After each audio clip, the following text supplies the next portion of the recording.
Financial crisis के अंदर हमारी सारी यूनिवर्सिटीज फाइनेंशियल क्राइसिस से गुजर रही है। टीचिंग नॉन टीचिंग के सारे पद खाली पड़े, कोई बात करने के लिए तैयार नहीं। तो मेरा तो निवेदन है कि जो गेस्ट फैकल्टी पे आ रहे हैं आप उनको परमानेंट करें। टेक्निकल चीजों का जमाना आ गया है।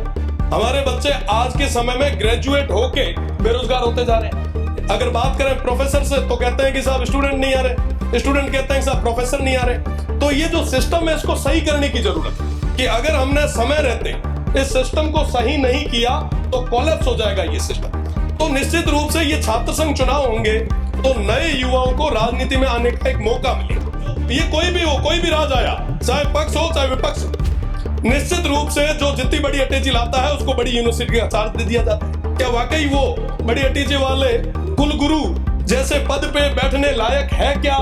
पर कुलगुरु के साथ साथ यूनिवर्सिटी को अपलिफ्ट कैसे करें उसके लिए भी बात करें। धन्यवाद सभापति महोदय, मुझे आपने बोलने का मौका दिया। और सबसे बड़ी चीज, विश्वविद्यालयों से जुड़ी हुई चर्चा चल रही है, कुल गुरु की बात चल रही है। गुरुर ब्रह्मा गुरुर विष्णु गुरुर देवो महेश्वराय गुरुर साक्षात परब्रह्म तमसे श्री से गुरुवे नमः। गुरु की जब बात करते हैं तो अपने आप में बहुत बड़ी एक छवि होती है। कुल गुरु की चर्चा चल रही है, कुलपति की जगह हम कुल गुरु का नाम ले आ रहे हैं। मैं स्वागत करता हूं आपका, आप ले आए, बहुत बढ़िया काम कर रहे हैं। मेरे से पहले माननीय भरतपुर से आने वाले सदस्य ने कई सारी चीजें कही। सही बात है कि साहब यूजीसी आपको वैलिड करेगी नहीं करेगी, क्या पता कल के समय में कुलगुरु कहीं पे साइन करते हैं, वो डिग्री अगर कैंसिल हो गई तो क्या होगा। हमारे यहां से कोई ग्रेजुएट करके कोई फॉरेन जा रहा है और वहां पे सब देखता है कि साहब वाइस चांसलर के सिग्नेचर ही नहीं है, तो उसको 4-4 बार धक्के खाने पड़ेंगे। आप इसके लिए कुछ ना कुछ एक ठोस चीज ले आए, मेरा तो यही निवेदन है। क्योंकि गुरु की बात है तो मैं उनके सामने या उसके विषय में आपके खिलाफ तो नहीं बोलूंगा। और गुरुओं की तो इज्जत हमेशा हम करते ही आए।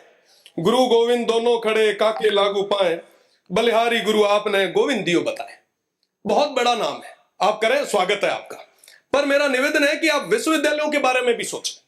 मैं जोधपुर यूनिवर्सिटी में 2019 से लेकर 22 तक छात्र संघ का अध्यक्ष रहा, खूब बार धरने दिए, प्रदर्शन किए।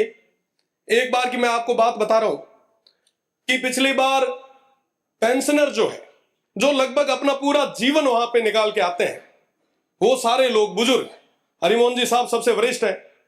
हरिमोहन जी साहब 70-75 साल के हमारे जो बुजुर्ग हैं, जिन्होंने पूरा जीवन दिया है, वो सड़कों पे आए, धरने दिए।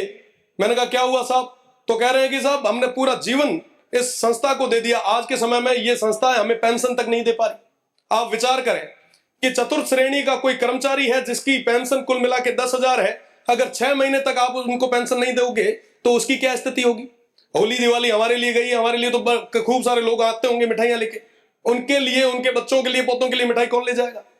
क्या स्थिति होगी। तो कहीं ना कहीं फाइनेंशियल क्राइसिस के अंदर हमारी सारी यूनिवर्सिटीज फाइनेंशियल क्राइसिस से गुजर रही है। हम उसको अपलिफ्ट कैसे करें उसके बारे में चर्चा करने की ज्यादा जरूरत है। अब बात करें स्टाफ की, यूनिवर्सिटी के अंदर सारे प्रोफेसर्स के पद खाली पड़े, असिस्टेंट प्रोफेसर के पद खाली पड़े, टीचिंग नॉन टीचिंग के सारे पद खाली पड़े, कोई बात करने के लिए तैयार नहीं।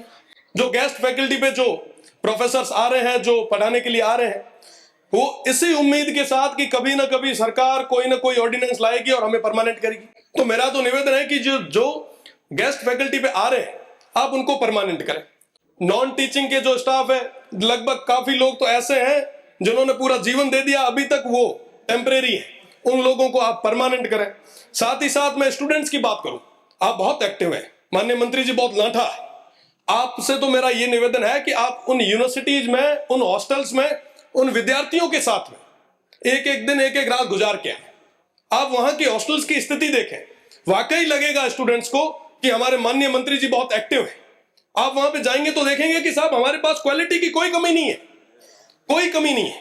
बहुत ब्रिलियंट स्टूडेंट हमारे यहाँ पे। आप उनके बीच में अगर समय निकालेंगे तो 4 चीजें साथ में निकल के भी आएगी। साथ ही साथ अभी बात चल रही थी सिंडिकेट की, सीनेट की, तो सीनेट और सिंडिकेट के अंदर छात्रों को या छात्र नेता या जो ब्रिलियंट स्टूडेंट है आप कैसे भी तय करें और उनको जगह दें, ताकि एक कम्युनिकेट रहे। समन्वय नहीं है साहब, विश्वविद्यालय प्रशासन अलग भाग रहा है, छात्र अलग भाग रहे हैं, तो कहीं ना कहीं एक ब्रिज बनाने की जरूरत है। मेरा निवेदन है कि आप इस बारे में भी सोचें।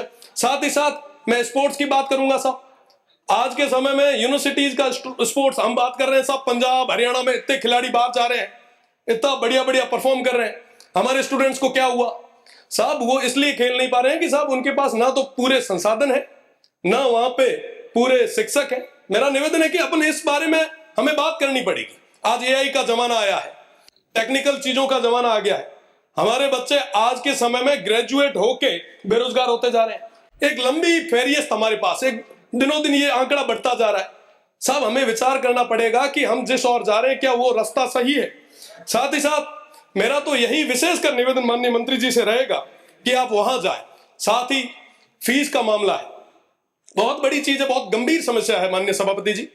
मैं उस छात्र संघ का अध्यक्ष भी रहा, छात्रों के बीच में काम करने का मुझे मौका भी मिला।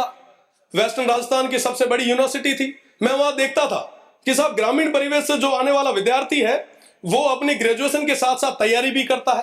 कई सारे हमारे भाई ऐसे हैं जो कहीं ना कहीं काम भी कर रहे हैं, पार्ट टाइम जॉब भी कर रहे हैं। आप उनपे फीस बहुत ज्यादा तरीके से बर्डन डाल रहे हैं।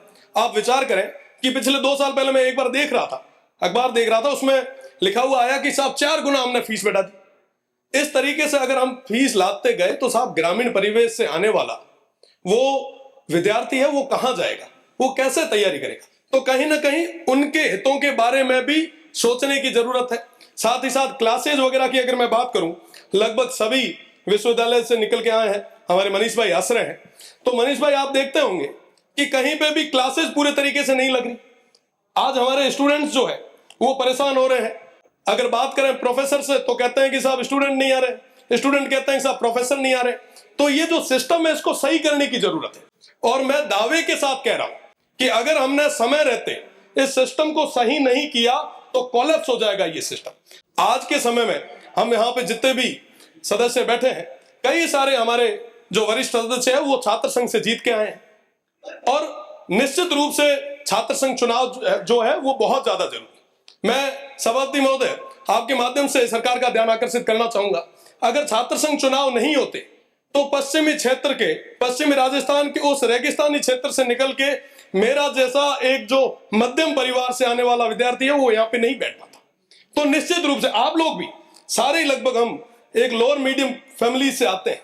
यहाँ पे मनीष भाई बैठे हैं, माननीय बायतू से आने वाले सदस्य हैं, शेरगढ़ से आने वाले सदस्य हैं, कई सारे हमारे लोग। ये तो मैं राजस्थान यूनिवर्सिटी की और जोधपुर यूनिवर्सिटी की बात कर रहा हूं, उसके साथ ही साथ सुखाड़िया से आने वाले हमारे माननीय कृपलानी जी भी बैठे हैं। तो निश्चित रूप से ये छात्र संघ चुनाव होंगे तो नए युवाओं को राजनीति में आने का एक मौका मिलेगा। और निश्चित रूप से अगर आपको लग रहा है कि साहब चुनाव सही नहीं हो रहे तो आप उसके ऊपर कहीं ना कहीं 4 नियम ज्यादा लगाएं, लॉ एंड ऑर्डर को मेंटेन करने के लिए फोर्स ज्यादा लगाएं, पर छात्र संघ चुनाव कराएं ताकि नए युवाओं को आगे आने का मौका मिले। साथ ही साथ मेरा एक जो विशेष निवेदन आपसे मैं वापस माननीय मंत्री जी से करूंगा कि ये जो टेम्परेरी स्टाफ जो लगे हुए हैं टीचिंग और नॉन टीचिंग के, उनको आप परमानेंट जरूर करें। नई एक्टिविटीज को बढ़ाने के लिए हम प्रयास करें। वहां पे कैरियर काउंसलिंग की बहुत ज्यादा जरूरत है। आज के समय में कोई भी कैंपस के अंदर कैरियर काउंसलिंग के लिए नहीं आ रहा। विद्यार्थी हैं, ग्रेजुएशन कर लेते हैं, ग्रेजुएशन होने के बाद में कहीं ना कहीं दर दर की ठोकरें खाने पे मजबूर हो रहे हैं। अगर आप ये चीजें करवाएंगे तो निश्चित रूप से हमारे युवाओं को एक नई जगह मिलेगी। साथ ही साथ अभी चर्चा चल रही थी वाइस चांसलर और रजिस्ट्रार की। साहब मुझे कहते हुए बड़ा दुख होता है, माननीय भरतपुर से आने वाले सदस्य ने तो खुल के नहीं कहा, पर मैं सामने एक पट्टी लगी हुई देख रहा हूं, उस पर लिखा हुआ है कि भैया जो बोल रहे हो सत्य बोलो। और मैं सत्य बोल रहा हूं कि जो बड़ी अटैची लाता है उसको वाइस चांसलर बनाते हैं। वाकई जो ये कोई भी हो, कोई भी राज आया, चाहे पक्ष हो चाहे विपक्ष हो, निश्चित रूप से जो जितनी बड़ी अटैची लाता है उसको बड़ी यूनिवर्सिटी का चार्ज दे दिया जाता है। आप विचार करें क्या वाकई वो बड़ी अटैची वाले कुलगुरु जैसे पद पे बैठने लायक है क्या? आप सब बात करें रजिस्ट्रार की, कुलपति की, साहब ये तमाम लोग जो हैं इनको तो विश्वविद्यालय में अपना टेन्योर निकालना है। कुलपति का टेन्योर 3 साल का होता है, वो बड़ी अटैची दे के आते हैं, उनको तो ये लगता है कि साहब 3 साल में कैसे वापस इकट्ठा करें और जाएं। साहब इस दौर में सबसे बड़ा नुकसान किसको हो रहा है? हमारे इस प्रदेश को हो रहा है, हमारी आने वाली पीढ़ी को हो रहा है। आखिर उसका गुनहगार कौन है? अगर हमारे युवाओं और हमारी इस शिक्षा नीति को पूरी तरीके से खत्म किया जा रहा है तो इसका गुनहगार कौन? गुनहगार हम लोग, यहां पे बैठे हुए 200 के 200। क्योंकि साहब ये चीज हो रही है, हम देख रहे हैं, पर भी हम चुप बैठे हैं, हम मौन बैठे। आखिर कब तक चलेगा ऐसा? साहब इन यूनिवर्सिटीज को बचाएगा कौन? हमारी इस शिक्षा की जो नीति है, ये जो संस्थाएं हैं, इनको बचाएगा कौन? बचाने के लिए लोगों ने हमें भेजा यहाँ पे, और माननीय मंत्री जी बिना तो हाथा जोड़ी करे थोरो है कि साहब आप इस ओर देखें, वरना वाकई ये सिस्टम लैप्स हो जाएगा। साहब रजिस्ट्रार और वाइस चांसलर को कोई लेना देना नहीं है, साहब कोई बात सुनने के लिए तैयार नहीं है, इनकी बड़ी बड़ी पहुंच है। मेरा तो निवेदन है कि आप एक एक दिन आप सर्किट हाउस में मत रुकिए, आप यूनिवर्सिटीज में रुकिए। उन युवाओं के बीच में नवाचार आएगा साहब, नए क्वालिटीज के लड़के आगे आएंगे, आपके लिए रिसर्च करने वाले लड़के आपको मिलेंगे, आप तो उनको आगे लाए। निश्चित रूप से आप जो आज कुल गुरु का जो कर रहे हैं, मैं आपको धन्यवाद देता हूं, पर कुल गुरु के साथ साथ यूनिवर्सिटी को अपलिफ्ट कैसे करें उसके लिए भी बात करें। हमारी कॉलेजेस के अंदर आज के समय में ज्यादातर प्रोफेसर्स के पद जो है वो खाली पड़े, आप उनको भरे। साहब घना ही बेरोजगार आ रही, बहुत बड़ी गातो नहीं मीना, बड़ा अपलिफ्ट करो। बहुत बहुत धन्यवाद। जय हिंद, जय भारत।